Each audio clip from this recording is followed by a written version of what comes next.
Bismillahirrahmanirrahim. Assalamualaikum warahmatullahi wabarakatuh. Waalaikumsalam warahmatullahi wabarakatuh. Innal hamdalillah nahmaduhu wa nasta'inuhu wa nastaghfiruh wa na'udzu billahi min shururi anfusina wa sayyiati a'malina. May yahdihillahu fala mudilla lahu wa may yudlil fala hadiyalah.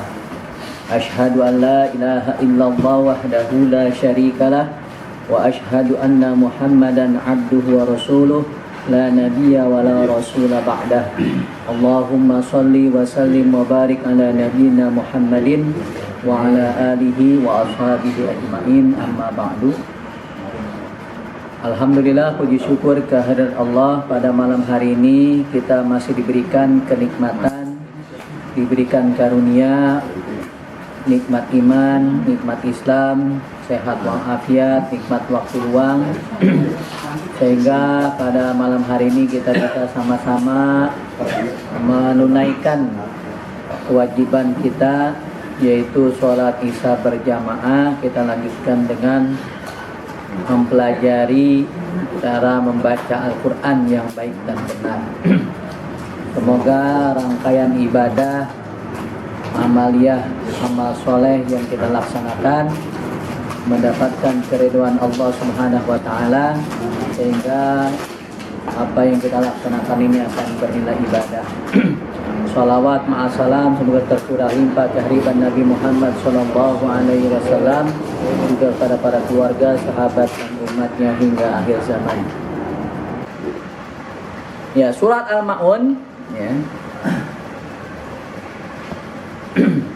Ini asbabun nuzulnya ada beberapa versi. Ya, ada beberapa versi. Yang pertama, menurut Ibnu Abbas, surat Al-Ma'un ini turun adalah berkaitan dengan As bin Wail, Walid bin Mughirah, dan juga berkaitan dengan Abu Jahal. Ya.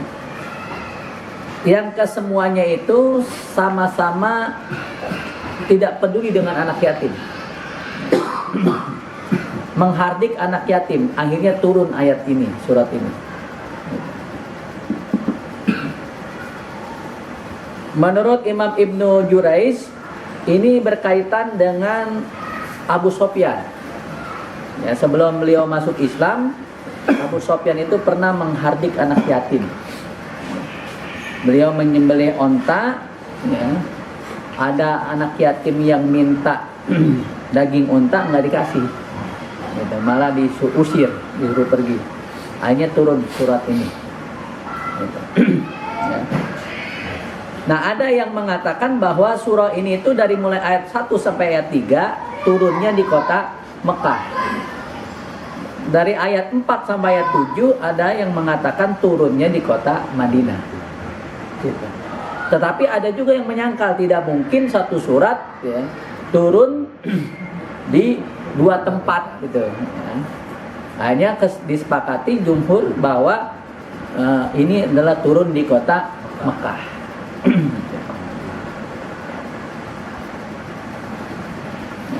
Nah, sedangkan ayat 4 sampai dengan ayat ke-7-nya ini, ya, ini menceritakan tentang orang-orang munafik.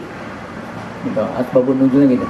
Menceritakan tentang orang-orang munafik yang mereka melakukan sholat kalau ada yang lihat, melakukan sholat kalau lagi kumpul-kumpul sama teman-temannya, tapi kalau lagi sendiri enggak, gitu. Tapi kalau lagi sendiri dia nggak sholat, gitu. Makanya di sini ada kata fawailul lil musallin, ya, ayat keempatnya itu. Maka celakalah orang-orang yang sholat. Ya. Nah, ulama ada yang menyatakan bahwa makruh kita baca sampai di sini, kagak dilanjutin. Karena kalau nggak dilanjutin nanti bahaya ini, takutnya celaka orang-orang yang sholat. Waduh, sholat celaka, ini nggak sholat, gitu. Ya. Makanya dimakruhkan kita baca surat Al-Ma'un berhenti di ayat keempat. Harus tuntas dilanjutkan biar jelas. Fawailul lil musallin, celakalah orang yang sholat. Siapa ya orang yang sholat yang celaka itu? Ya, dijelasin ya, bahwa orang yang sholat celaka itu adalah alladzina hum an sholatihim sahun, yaitu mereka orang-orang yang lalai terhadap sholatnya. Lalai terhadap sholatnya ini banyak penafsirannya ya.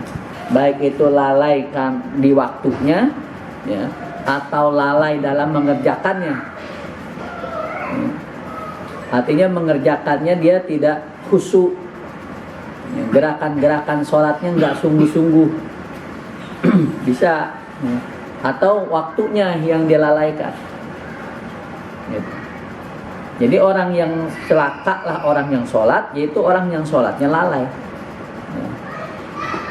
Sholat mah sholat gitu, sholat mah sholat, cuma lalai ya. Bilang sholat nomor 2 ini gitu.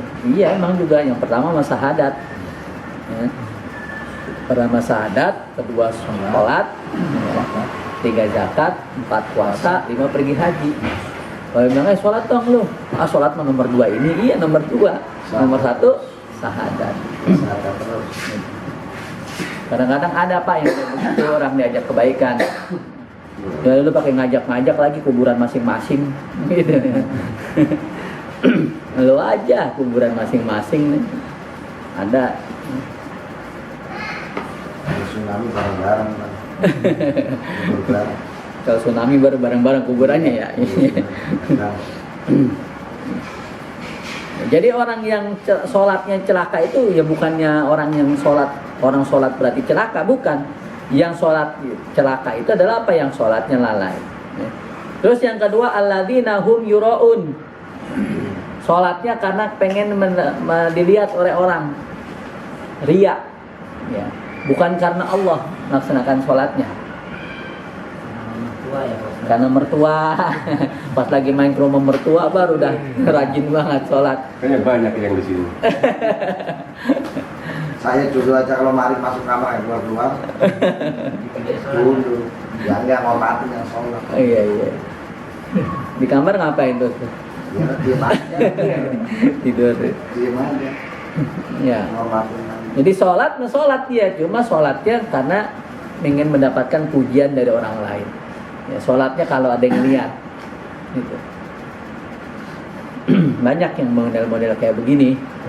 Kalau giliran sholat ada yang lihat aja baru ya, panjang bacaannya juga. Kalau di sini nggak ada. Nggak ada di sini. Karena nggak bisa kan. Nggak ada di sini. Baik di sini nggak ada. Apa dulu? Nah jadi yang celaka fawailul lil musholin, yang sholatnya celaka itu adalah yang sholatnya lalai dari waktunya ya. Terus juga lalai dari sholat, pelaksanaan sholatnya. tidak berusaha untuk khusyuk ya. Terus bacaannya juga tidak tartil. Gerakannya juga tidak tumanina, yaitu orang yang lalai terhadap sholatnya. Padahal kalau sholat ini waktunya itu udah Allah yang menentukan. Dalam Al-Quran surah yang keempat, surat An-Nisa ayat 103 ya. Inna sholata kanat alal mu'minina kitabam mauquta. Kata Allah, sesungguhnya sholat itu adalah kewajiban bagi orang yang beriman yang telah Allah tentukan waktunya. Jadi jangan kreativitas kita sendiri.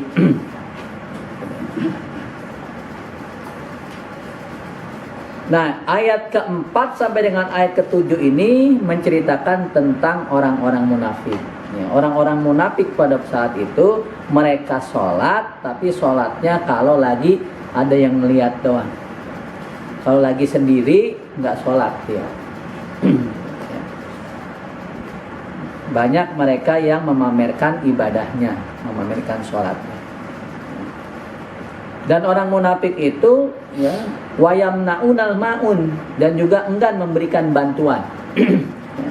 Memberikan bantuan. Artinya menahan ya, tidak mau membantu. Wayamnaunal maun, kata Sayyidina Ali, maun ini adalah maksudnya zakat ya, menahan zakat.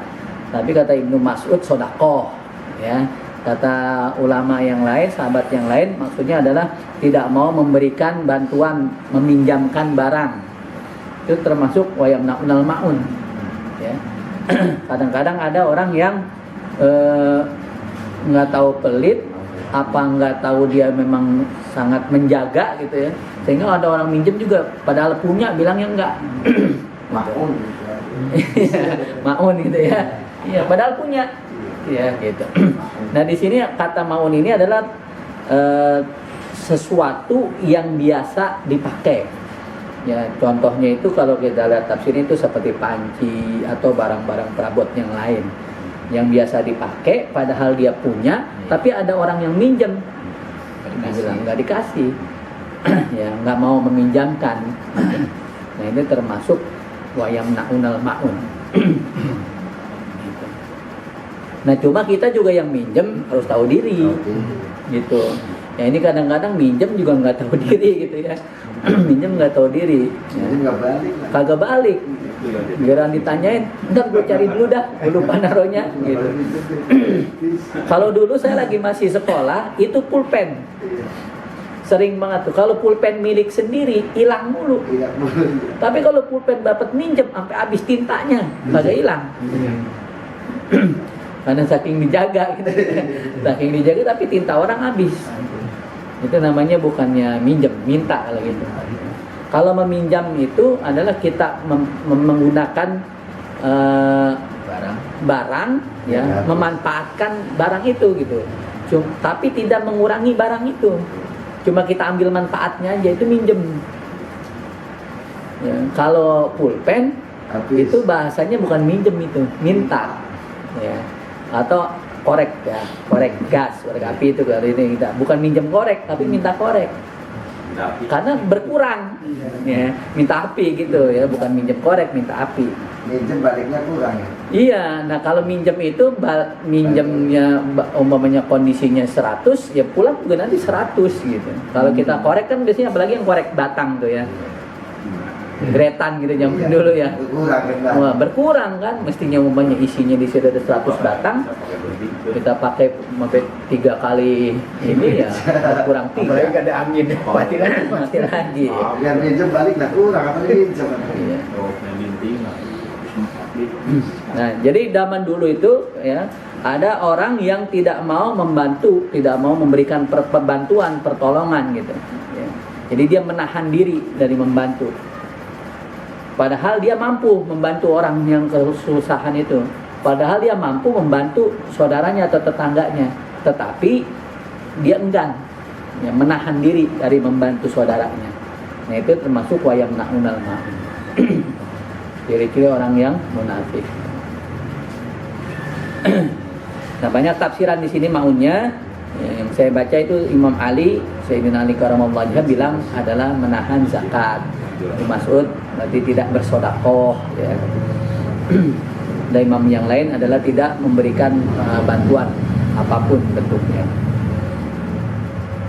Nah jadi dari ayat ini, surat ini agar kita terhindar dari sifat-sifat orang yang mendustakan agama, maka ya, jangan pernah kita pertama menghardik anak yatim. Kalau memang kita tidak mampu untuk memberi, ya, paling minimal kita jangan menyakiti, gitu ya. Jangan menyakiti. Kalau memang nggak ada, katakan bilang nggak ada, gitu ya. Jangan lu mentang-mentang yatim lu jadi minta-minta mulu, gitu. Jangan ya, kasihan. Ya. Wala yahuddu ala ta'amil miskin. Juga tidak memberi makan orang miskin, tidak mendorong memberi makan orang miskin ya. Nah ayat ini memberikan kelonggaran pada kita. Kalau kita tidak bisa memberi kepada orang miskin, paling tidak kita dorong orang supaya orang itu memberi kepada orang miskin gitu. Kita emang nggak mampu nih, tapi punya tetangga ya, rada mampu ya, bisa lah dia. Nah kita ini ojok-ojokin gitu ya, supaya dia mau membantu orang miskin.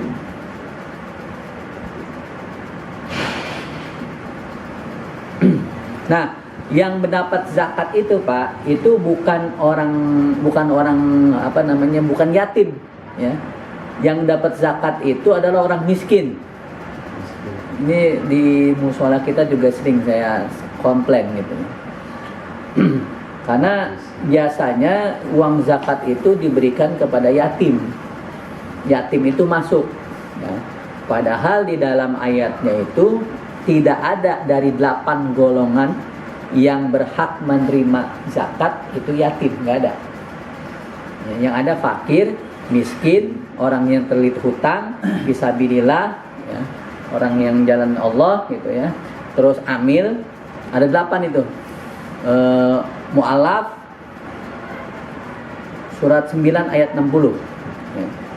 Itu nggak ada yatim tuh. Nggak ada yatim. Kalaupun memang si yatim itu dikasih, bukan karena yatimnya, tapi karena dia miskin. Gitu.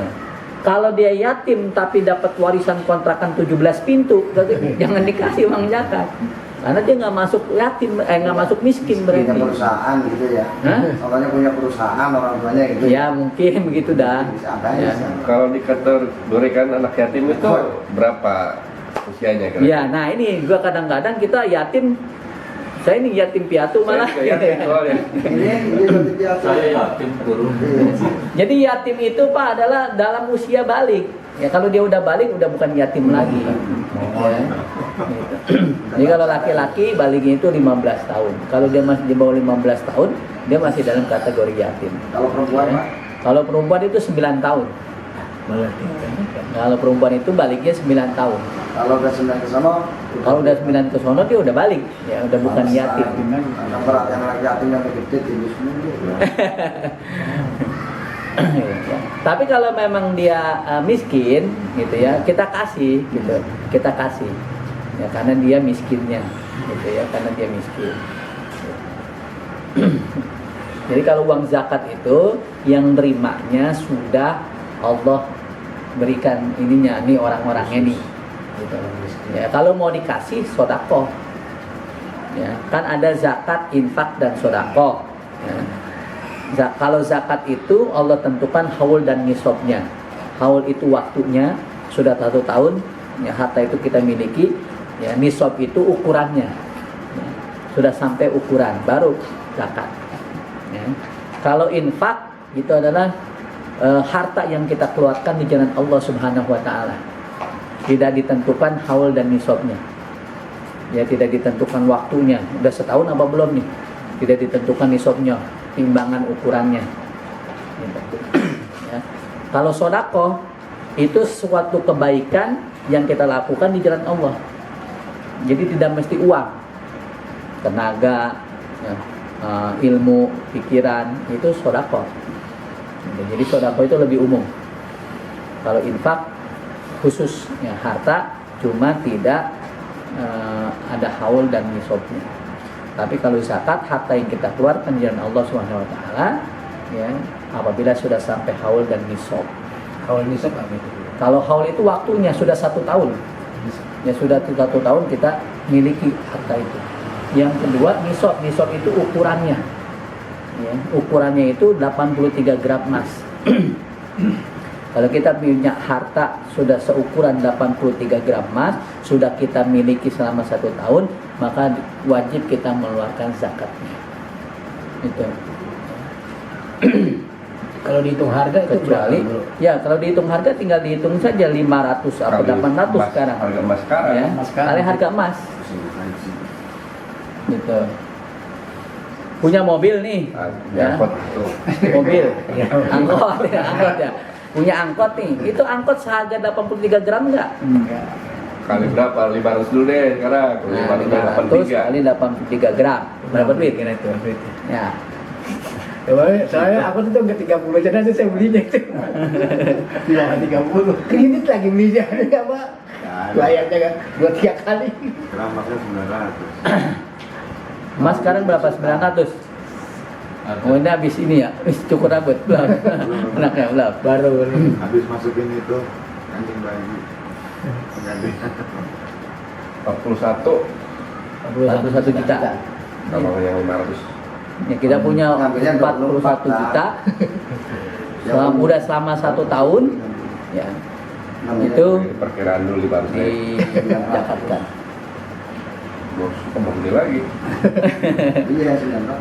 Ya kan paling enggak yang super saja gitu guru ya kalau dihitung itunya gitu. 65-an. Berapa? 75. Berarti belum Ya kalau sampai. belum nyampe di zakat ya paling tidak kita berinfak, ya, berinfak jangan sampai minimal banget 2,5% kita berinfak ya. 2,5% kan kalau 1 juta cuma 25.000 ya, apa 2.500. 2,5% dari 1 juta 25.000. 25.000. Kalau 100 ya 2,5 juta. 2,5 juta 100. Iya. Yang kalian bagi 10, bagi 10, bagi 4. Ya Allah alam biswab. Jadi kalau zakat Pak, haul itu adalah waktunya sudah 1 tahun kita miliki. Yang kedua nisab ukurannya, ya, ukuran 83 gram emas. Kalau kita sudah punya segitu, taruh tadi 41 juta ya, udah 1 tahun itu kita punya ya 41 juta terus tahun, maka kita keluarkan zakat. Ya. Tapi kalau fluktuatif belum zakat, belum wajib zakat. 41 juta baru 2 bulan tinggal 37 juta. Masih gini ya. Ya kalau belum 1 tahun penuh kita miliki sebesar itu ya belum wajib zakat kita. Zakat mal, ya, belum wajib zakat. Kalau zakat fitri kan lain. Kalau zakat fitri itu makanan pokok, ya sunnahnya. Makanan pokok. Makanan pokok kita apa Pak? Beras. Hah? Beras, nasi ya. kalau saya mah ya. Nasi dari beras dulu. Ya kan zakatnya beras bukan Iya. nasi. Ya kan? Ya kalau itu zakat fitrah ya, dan zakat fitri ya itu kita makanan pokok gitu ya, beras. Kalau kilo 2,5 kilo, kalau menggunakan liter 3,5 liter. Gitu. Boleh nggak menggunakan uang? Ada ulama yang membolehkan ya dengan asas manfaat. Jadi antara beras dengan duit lebih manfaat mana nih? Lebih manfaat duitnya, boleh menggunakan duit gitu. Ya cuma itu alternatif akhir. Gitu. Ya kalau mamanya beras semua ntar dapat beras semua gitu ya. Buat beli gasnya, buat beli lauk mana? Masa tukar beras ya. Iya. Masa beli gas tukar beras. Gitu ya. Asas manfaat boleh. Ya, walaupun memang ada yang saklek, nggak boleh Iya. menggunakan uang. Karena perintahnya menggunakan bahan pokok, bahan makanan pokok. Ada yang saklek begitu ya. Ya kalau saya lebih condong kepada pendapat yang lain, kita lihat asas manfaatnya. Ya, kalau memang duit kita kasih malah dipakai buat masang togel, ya mendingan kasih beras. Gitu. Nah, Walaupun- pinter, Hah? cuma masang token, jual dulu beli. Sama aja, tergantung lagi. Iya. Kalau udah udah gitu. kalau udah otaknya begitu udah apa aja udah ditogelin. Yang penting masak ya. Yang penting masang. Semalam mimpi kok. Bapak bisa terbang. Ya udah Pak, cukup. Cukup. Ya, alhamdulillahirabbil alamin wallahu a'lam bishawab. Ya, alhamdulillahirabbil alamin. Hari ini kita sudah selesai. Mudah-mudahan apa yang sudah kita baca tadi akan bernilai ibadah di sisi Allah Subhanahu wa taala. Amin. Sebelum saya tutup, hari ini ada makan yang perlu diingatkan adalah adab makan dan minum ya.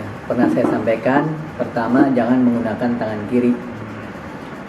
Diam-diam saya memperhatikan gitu, ya, siapa yang tadi minumnya tangan kiri. Saya dulu. Kirain nggak pada ngaku, saya dulu. Kita diperintahkan kul biyaminik wala takul bisimalik. Ya, makanlah dengan tangan kanan, jangan makan dengan tangan kiri. Karena makan dengan tangan kiri itu salah satu daripada perbuatan syaitan. Ya.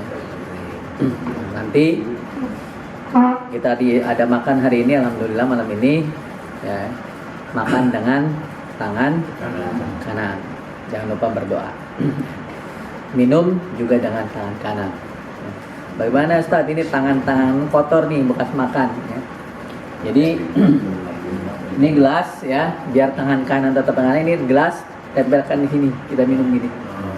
Ini menggunakan tangan kanan. Tangan ini hanya memegang supaya nggak tumpah. Tapi minum tetap dengan tangan kanan. Nah, tadi kalau nanti makan nih tangan kotor mau minum, gelasnya taruh di atas tangan kanan. Jadi ini tetap menggunakan tangan kanan. Kita tutup dengan membaca doa khatam Quran dan juga doa kafaratul majlis.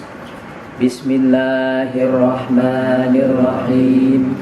Allahumma arhamna bil Quran waj'alhu lana imaman wa nuran wa hudan wa rahmah.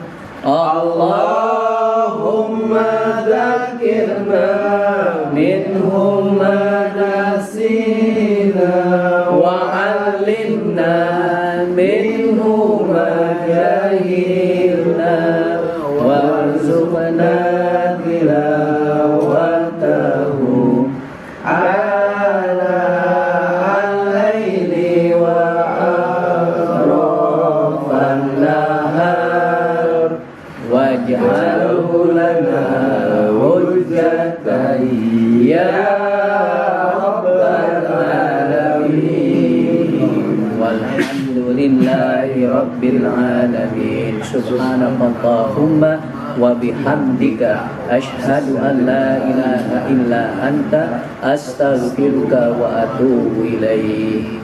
Akhir kalam, assalamualaikum warahmatullahi wabarakatuh. Waalaikumsalam warahmatullahi wabarakatuh.